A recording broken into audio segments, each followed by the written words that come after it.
What up, Dokkanners? The pity system is now in Dokkan. JP got their banner. Global's about to get theirs tonight. So in today's video, we're going to be explaining a little bit more about how the pity system works. Some of you might still be in the dark as far as how many stones it's going to take to get a pity.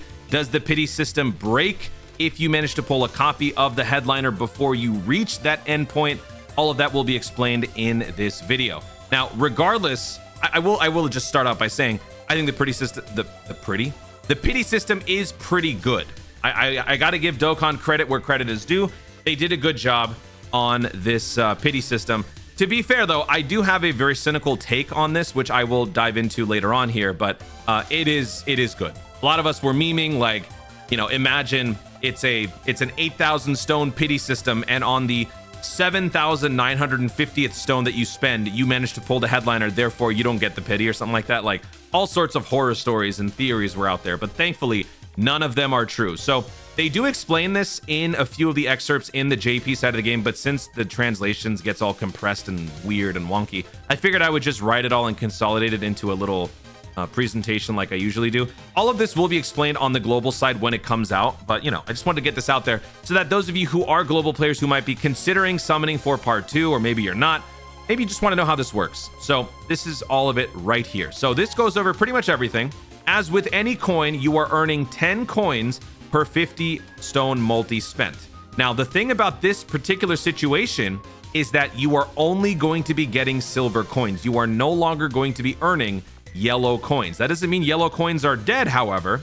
It just means that you are going to be earning silver coins when you do your multis. But if you want the yellow coins, you can do one of two things. You can either exchange them 1 for 1 immediately as you get them, or you can wait until the end of the banner cycle, and when the banner goes away, all remaining silver coins will auto convert to yellow. So you are still going to be getting yellow coins in the end. This is, I think, a fair way to kind of dish this out. Instead of just giving yellow coins and silver coins, this, while it, you know, it kind of retains the 1-to-1 value, I would say. So that is how that works. Now, you might have noticed from that screenshot here, it costs 200 coins to buy 1 copy of the headliner LR, and that too, only 1 copy. The pity system only applies to 1 copy. If you want to try to get a 69%, 79%, 90%, or rainbow, you got to just go in all out, right?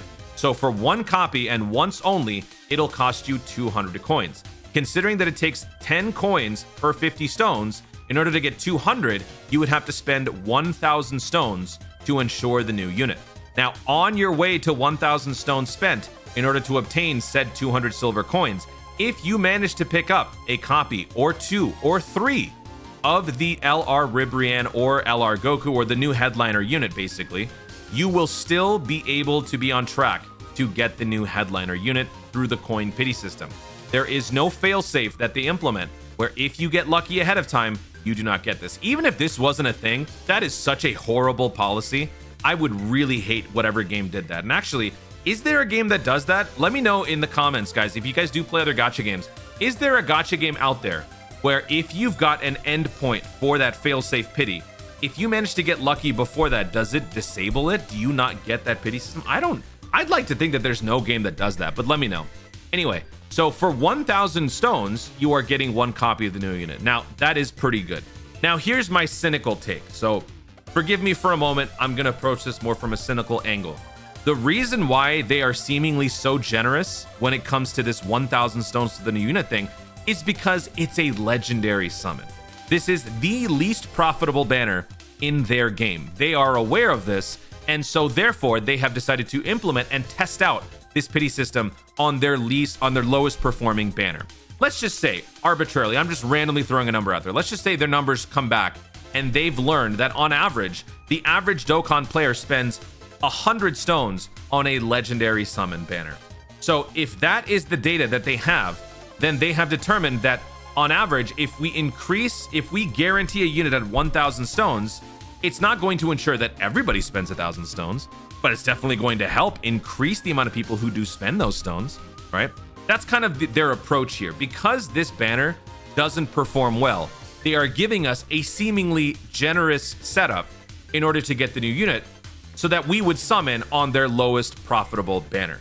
So in terms of this sort of policy being implemented on a Dokkan festival or a carnival banner, don't expect that anytime soon. That's not going to happen until those banners maybe start to underperform, or maybe when Dokkan is on the downward trend where they find themselves in desperate need of some sort of an ignition switch to get the players back on track, to get the players back in the mood to summon. Or maybe they introduce a brand new coin system for a new unit. Let's say like a Cosmic Dokkan Fest or something. I don't know.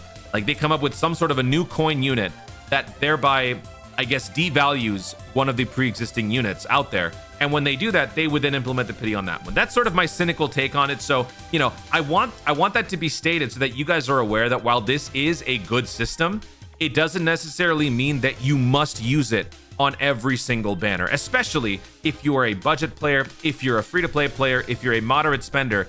This is not going to be something that you are going to want to do every single time moving forward. There might be an occasional LR or two, depending on the situation, depending on a certain unit that's coming up, where maybe it would warrant you doing that. But as far as this being a consistent thing, absolutely not. The only people who truly benefit from this are whales. People like me, content creators.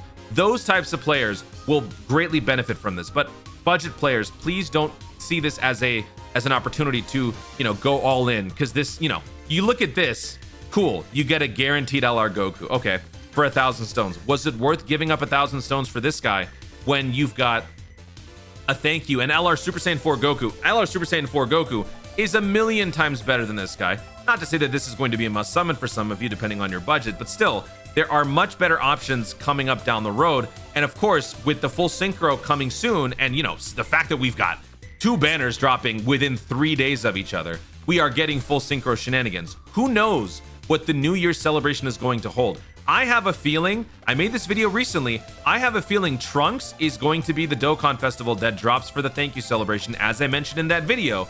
And then the Super Saiyan 4 Goku is going to be pushed down here. And then maybe this Android 1718 might drop somewhere in between or somewhere along the lines of this. Maybe it's just during like part 2 or something. I don't know. I think we're going to be seeing Trunks coming up next. We're just going to finish off all of the Dokkan festivals before we go into the New Year's celebration. That's just, it's a crazy theory, but I'm starting to really get that vibe. And who knows, what if this ends up giving us a new dual Dokkan Festival LR? We got Beast Gohan and Orange Piccolo last year. Well, not Beast Gohan. We got, you know, we got Mr. Beast Gohan. How about that? And maybe they're going to give us something like that this year. So do you really want to be spending 1,000 stones on this Goku with all that stuff coming up, even if it's guaranteed? I wouldn't say so. Now, just to cover the last thing that I wanted to mention here, you can also exchange units for coins. So as long as they're rainbowed, which is the standard prerequisite for exchanging units for coins, you can exchange the units that you summon for coins. So to be fair, it's not going to necessarily require 1,000 stones to get the new unit. It might take a little bit less, because on your ascent up to 1,000, let's just say you've spent like 700 stones. So with 700 stones, you'll have a certain amount of coins. Let's say you get like 80 coins from exchanging all of your spare SSRs. With all of those extra coins that you can then add to your total, you might not necessarily need to go the whole 9 yards and get all of those summons in there to get your full 200. Because once you hit 200, you're done.